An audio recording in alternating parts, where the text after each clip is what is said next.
Good evening दोस्तों। आप सबका हमारे यूट्यूब चैनल गोल्डन क्लासेस में आज हम फाइन आर्ट का सिलेबस देखते हैं। उसमें हमें क्या क्या पढ़ना है। चित्रकला में हमें राजस्थानी और पहाड़ी लघु चित्र शैली को पढ़ना है, मुगल और दक्षिणी लघु चित्र शैली को पढ़ना है, बंगाल शैली और सांस्कृतिक राष्ट्रवाद है, और जो चौथा टॉपिक है वो हमारा भारतीय कला में आधुनिक प्रवृत्तियाँ।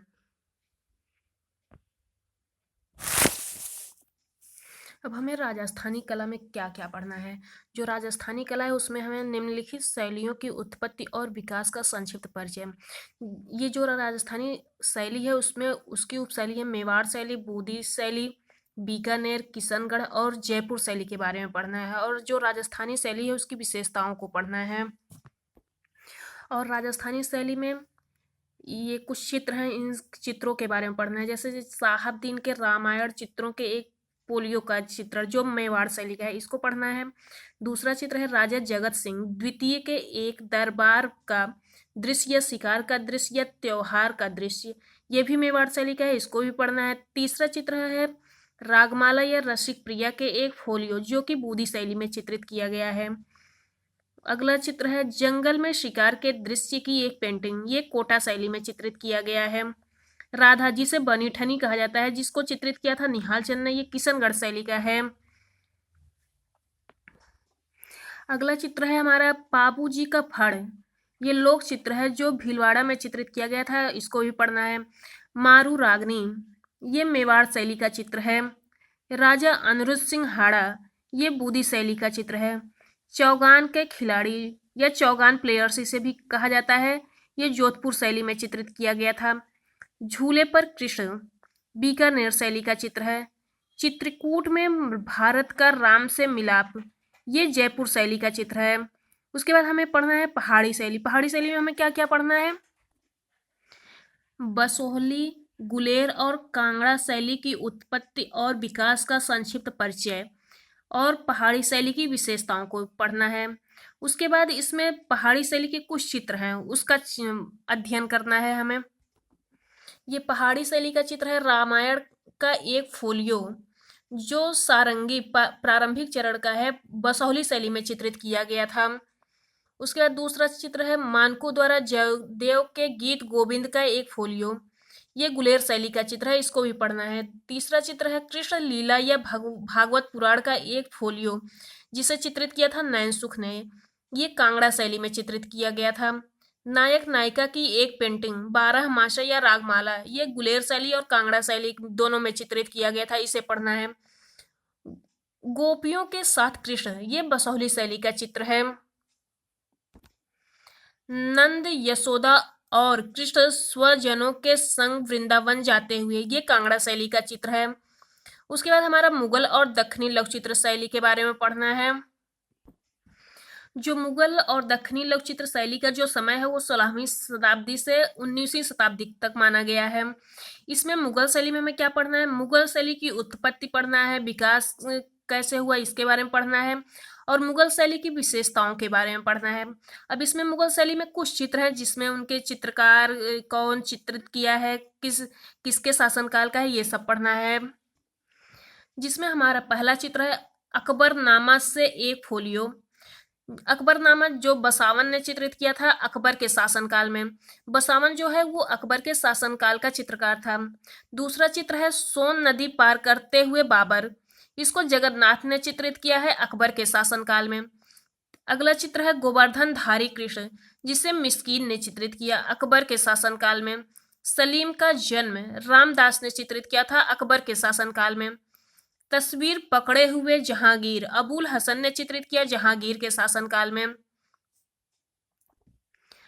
फाल्कन ऑन बर्ड रेस्ट उस्ताद मंसूर ने चित्रित किया था जहांगीर के शासनकाल में।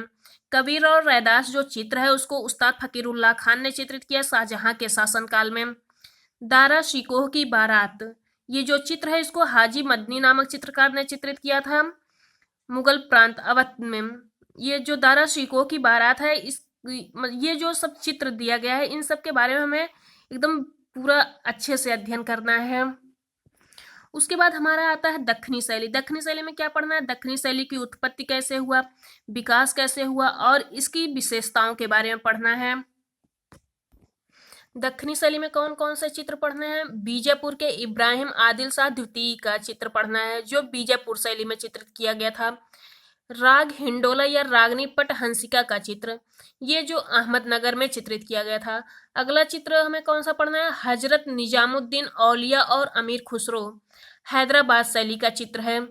चांद बीबी पोलो या चौगान खेलते हुए, गोलकुंडा शैली में चित्रित किया गया था। अब अगला टॉपिक है हमारा बंगाल शैली और सांस्कृतिक राष्ट्रवाद। इसमें भारतीय कला में नवयुग का परिचय पढ़ना है।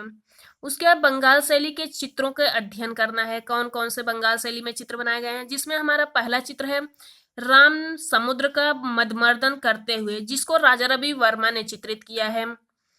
यात्रा का अंत अवनींद्रनाथ टैगोर ने चित्रित किया है।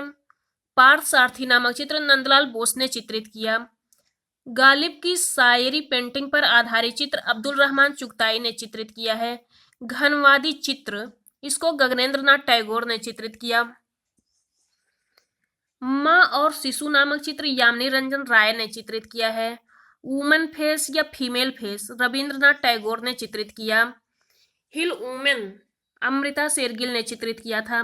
शिव और सती नंदलाल बोस ने चित्रित किया है। रासलीला छितेंद्रनाथ मजूमदार का है। राधिका जो चित्र है उसको अब्दुल रहमान चुगताई ने चित्रित किया है। मेघदूत रामगोपाल विजयवर्गीय ने चित्रित किया है। इसमें जैसे कि हमारा चित्र का नाम दे देगा, पूछ लेगा किस माध्यम में बना है, किस सन में बना है, किसने चित्रित किया है, इन सब के बारे में हमें पूरा डिटेल में पढ़ना है। उसके बाद हमें पढ़ना है राष्ट्रीय ध्वज और इसके रूपों एवं रंगों के प्रतीकात्मक महत्व के पढ़ना है। फिर अगला है राष्ट्रीय स्वतंत्रता आंदोलन के संघर्ष में भारतीय कलाकारों का योगदान क्या रहा। टीलर ऑफ द सायल ये चित्र है जिसको नंदलाल बोस ने चित्रित किया है, इसके बारे में पढ़ना है हमें। उसके बाद हमें पढ़ना है भारतीय कला में आधुनिक प्रवृत्तियां, जिसमें हमें मदर टेरेसा नामक चित्र पढ़ना है, जिसको एम.एफ. हुसैन ने बनाया था। अगला चित्र है बर्थ ऑफ पोएट्री, जिसे के हैबर ने बनाया है। गाशिप एन.एस. बेंद्रे ने बनाया है। तांत्रिक पेंटिंग जी.आर. संतोष ने चित्रित किया है। बर्ड्स एंड इमेज या सिंबल्स के.सी.एस. पनिक्कर ने चित्रित किया है। राम समुद्र का मदमर्दन करते हुए राजा रवि वर्मा ने चित्रित किया है। माँ और शिशु नामक चित्र यामिनी रंजन राय का है। हल्दी ग्राइंडर्स या हल्दी पीसती औरतें अमृता शेरगिल का है। दी वल्चर कमलेश दत्त पांडे ने चित्रित किया है। अब हमें मूर्तिकला में क्या पढ़ना है? ये कुछ मूर्तियों के बारे में पढ़ना है, जिसमें हमारी पहली मूर्ति है श्रम की विजय, जिसको देवी प्रसाद राय चौधरी ने चित्रित किया था। इन्हें देवी डीपी राय चौधरी भी कहा जाता है। संथाल परिवार, जिसको राम किंकर बैज ने चित्रित किया था। राम किंकर बैज को किंकर दा के नाम से भी जाना जाता है। स्टैंडिंग वुमन, इसको धनराज भगत ने चित्रित किया है। अनुसुनी चीखे जो मूर्ति है इसको किसने बनाया? अमरनाथ सहगल ने बनाया है। गणेश नामक मूर्ति पीवी जानकी राम ने बनाया है। घनपाल नामक मूर्ति शंखो चौधरी ने बनाया है। चतुर्मुखी जो मूर्ति है उसको यक्का यदागिरी राव ने बनाया है। अब ग्राफिक प्रिंटिंग में हमें कौन कौन सा पढ़ना है? निम्नलिखित छापा चित्रों का अध्ययन। ग्राफिक प्रिंट मतलब होता है छापा चित्र। अब कौन कौन सा छापा चित्र है? वर्लपूल, बच्चे, देवी, दीवारों से सरोकार, आदमी, औरत और पेड़। जो वर्लपूल जो चित्र है इसको कृष्णा रेड्डी ने चित्रित किया है। बच्चे सोमनाथ होर का है। देवी ज्योति भट्ट ने चित्रित किया है। दीवारों से सरोकार अनुपम सूद का है। आदमी, औरत और पेड़ के लक्ष्मा गौड़ का है। ये जितने भी चित्र, मूर्ति और छापा चित्र हैं इन सब का नाम और चित्रकार हमें हमेशा याद रखना है। और ये किस सन में बना था, किस माध्यम में बना है, ये कहाँ पर सुरक्षित है, इन सब के बारे में हमें पढ़ना है।